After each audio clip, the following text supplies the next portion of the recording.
हे मेरो पनि स्वागत गर्छु संस्कृति टिमलाई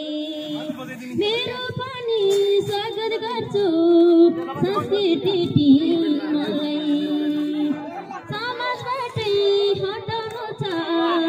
नराम्रो नियमलाई कठैबारीको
सबैजना लाग्नु पर्छ